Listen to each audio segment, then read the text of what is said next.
Welcome to our channel. Today we how to update HubSpot project timelines with tasks, quick tutorial step by step clearly.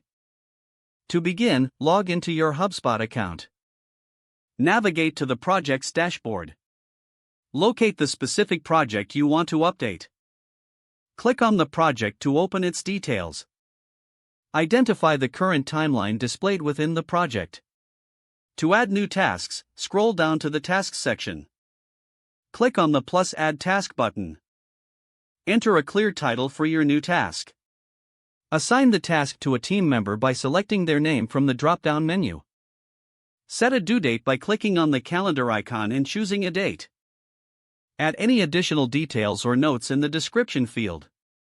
Once all information is filled in, click Save. To edit an existing task, find the task in the list. Click on the pencil icon to open the editing options.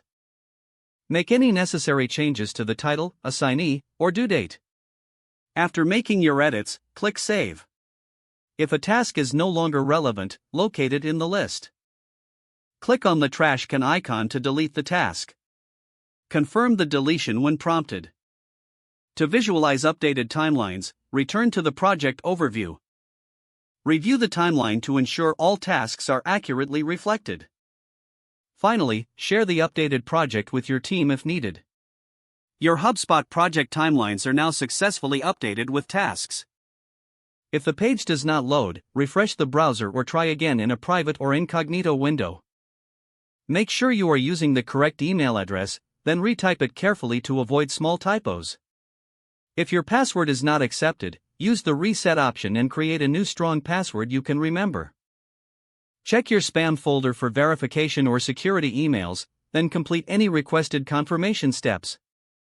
Enable two-factor authentication if available to improve account security and reduce unauthorized access risk. After signing in, review your profile details so your contact information and settings are accurate and current. If you see an error message, note it down and try again after restarting your device and internet connection. Don't forget to like this video and subscribe to our channel for more step-by-step tech guides.